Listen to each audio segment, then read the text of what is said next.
and welcome back to Season 2 of the Bright Minds of E-Commerce podcast. I'm Dahna, founder of Bright Red Marketing, your e-commerce advertising specialists. I'm so excited to be launching Season 2, even if it is a little later than I had expected.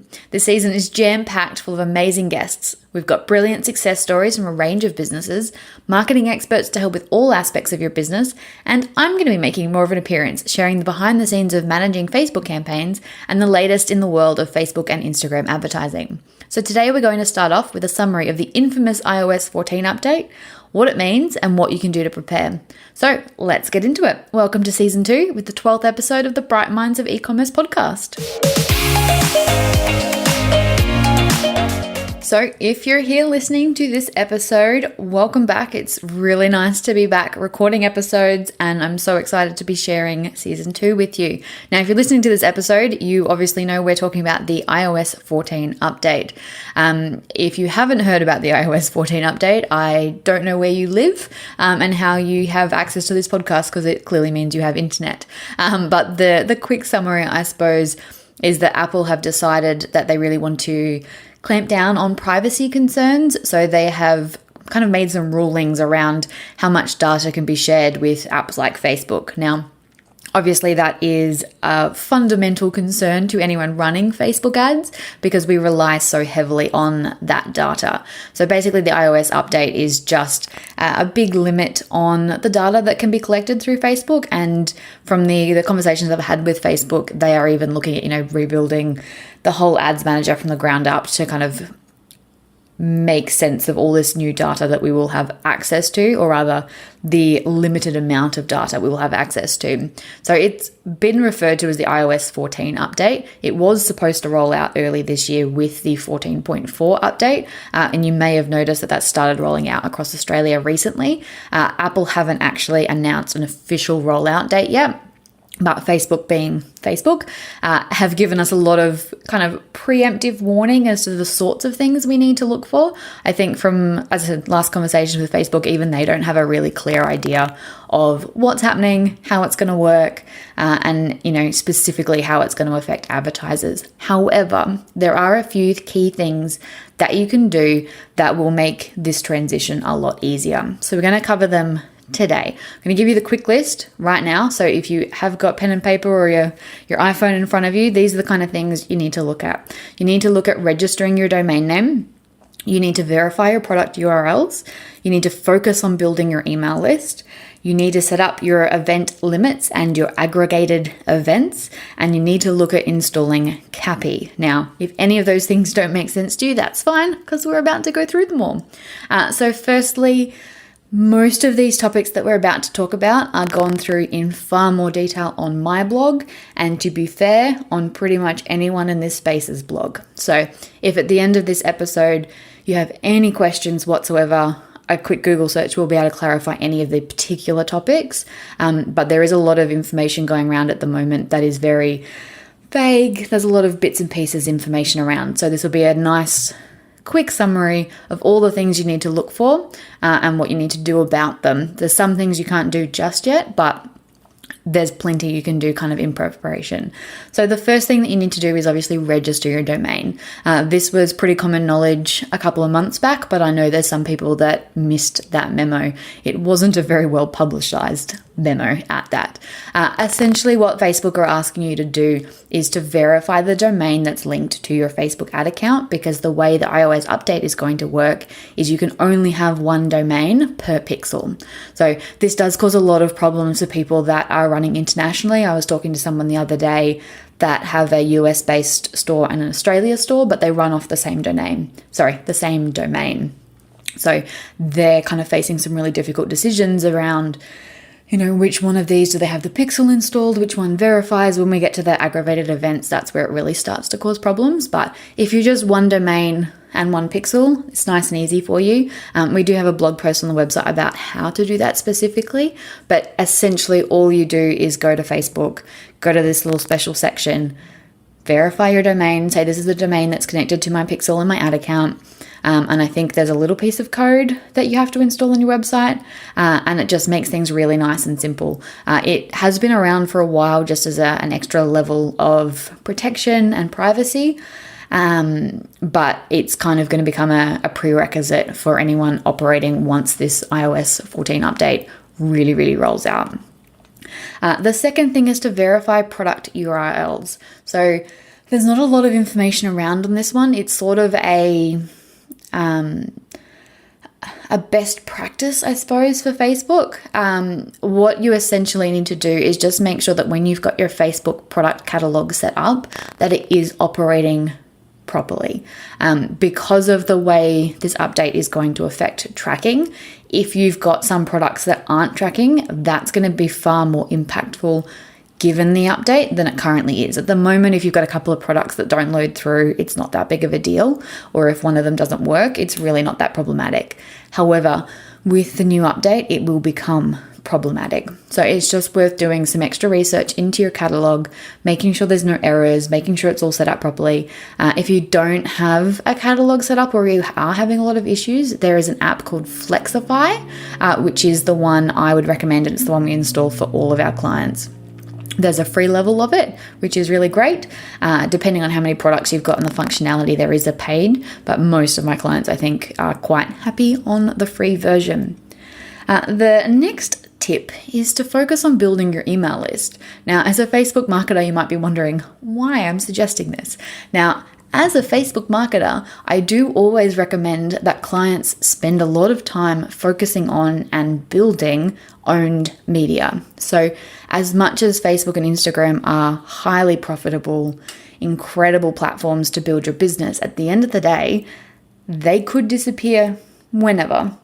MySpace is long gone. I don't see Facebook going anywhere anytime soon, but it's entirely possible that it could.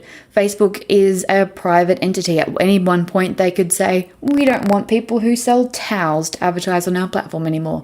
And they would be well within their rights to do that. So it's one of those things that you really want to make sure that you own the media that you're running on, and you really try and make sure that it's a big part of your marketing. You never want to rely heavily on just one platform. So what a lot of our clients do is run specific Facebook ad campaigns to try and build their email lists. They run competitions. You may have heard our competition specialist, Suki, did a wonderful episode with us on competitions. As she pointed out, you really want to make sure you are building email lists, run a competition, promote that with your Facebook ads, and now you've got these people and you own them. You don't own them. You own their email address. You own a method of communication with them. So, especially with this rollout coming out, if those changes make such a difference to you that you can no longer run Facebook ads, if you spent a lot of time building up that email newsletter list, it's not going to hit you as hard. So while you've still got time, and to be honest, it doesn't matter what you're doing, focusing on building that owned media, so those email lists, those sorts of things, is something that you should have as a part of your broader marketing strategy always. So yes, this iOS update has made it a little bit more of a priority, but it really should have been a priority from the get-go. The next point and the thing that you can do is the event limits and setting up your aggregated events. Now, we have a very detailed blog post on our website that will go through everything, what this means, all of that. Essentially, the new update is only going to allow you to track 8 events. Now, if you're a smaller e-commerce store, that's not going to sound like a big deal to you because you're probably only using 8 at the moment anyway. But for some of the bigger e-commerce stores, this can be really quite detrimental. Again, especially if you're running, across multiple countries and those sorts of things. So basically what Facebook wants you to do is to pick the 8 events that are most important to you and give them a priority. So basically, if you're in e-commerce, the things you want to track are landing page views, view content, add to cart, initiate checkout, purchase, and then you've got a couple spare up your sleeve. That's just 5. So the idea is that you go, okay, these are the ones that I want to track. Now, where it gets a little bit tricky is Facebook wants you to assign a priority. Now, the way this update is supposed to work is that you'll only be able to track one of those events. Now, there's just been a little bit of miscommunication, I think, between Facebook and Apple and everyone who does what I do, as to exactly how this will work. Some say that you will only be able to track the first event that they track. So if they go to your website and view content but go all the way through to purchase, but it'll only track their view content. There are other minds that say it'll track their last purchase. So if you had view content all the way through to purchase, it might not track, view content through to initiate checkout, but it'll end up tracking that purchase. So when you're assigning the priorities, I currently have 2 theories. Now, my 2 theories rely on those 2 different scenarios. So if you can only track one event, do you want to be able to track people who've been to your website so that you can retarget them, so that you can build lookalike audiences, in which case you might assign view content as your highest priority? However, the other option, and I think the one most people are going with at this stage, is to make purchase the priority. So essentially what happens is you can actually see which ad sets are generating those purchases. Now, in an ideal world, you would have purchase as your top priority and view content as your second most priority, so that you can then say, okay, if they purchased, awesome, I can track exactly which campaigns are running the most successfully, which of my creatives is doing the best. That's all nice and rosy. But if they didn't, your second priority is, did they even come to my website and what product were they looking at? So that you can then hit them with those retargeting ads. So there's a couple of different theories around this. Now, the concern, I suppose, for a lot of people is that you can't really delay this decision much longer. What's going to happen is, the sooner this rolls out, you have to have already done this, because what's going to happen is once it rolls out, it will take 72 hours for that change to be made, and you will not be able to run ads in that time. So if you really rely on your day-to-day sales from Facebook ads, you need to do this like now. So again, we've got a really detailed blog post on our website that goes through what it is in far more detail than I can ever do in an audio, and more than you would ever want to listen to in an audio. And it's got the step-by-step of what you need to do. So if you're stuck, you don't know what to do, just stick with that purchase and then go from view content up to initiate checkout. That's probably the safest bet at this stage. And then as more information rolls out, if my other theory is a little bit more correct, I will let you know as soon as I know. Now, the last thing is called CAPI. So this is Facebook's solution to the iOS update. It stands for Facebook's Conversion API. So CAPI. Essentially what it is it's just a different way of kind of installing a pixel, different way of, tracking. It relies more on coding rather than the pixel. It's all very complicated. Essentially what you need to know is it's a different way of tracking that seems to get around a couple of these iOS issues because of the way that it tracks. And what you would need to do is install that through Shopify. Again, we've got a tutorial on our blog. It's probably something you would send to your web developer rather than your Facebook person, because it is a little bit more complicated and a little bit more high tech. But if you are running a lot of different testing strategies, a lot of different campaigns, and you really do rely on your Facebook ads, it's worth looking into. I know some of the Shopify managers, what are they called? The Shopify partner people that, they help you with those sorts of things, are helping a lot of small businesses to get it installed, because it is something that really can help your business with your tracking. And regardless of the iOS 14 update, it is just a good best practice to have in place to make sure that you are tracking the most of what's happening.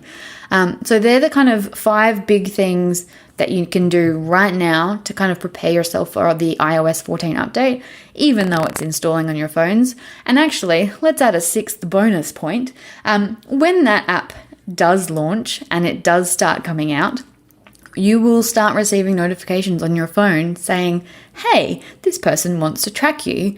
Are you okay with this? Essentially what will happen is if you keep ticking no, you will get worse and worse ads.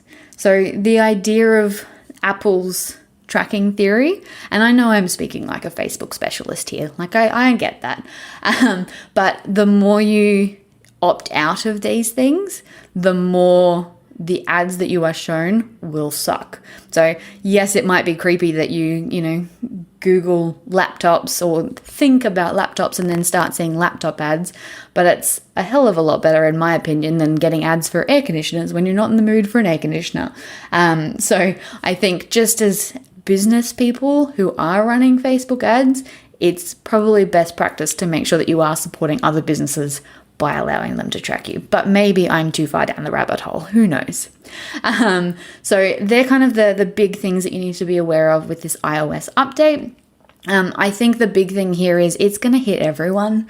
So there's really not much point stressing about it. When it does roll out, you will see a huge drop in your return on ad spends just because people will start opting out and you won't have as much tracking and you won't have as much visibility, but it's going to hit everyone.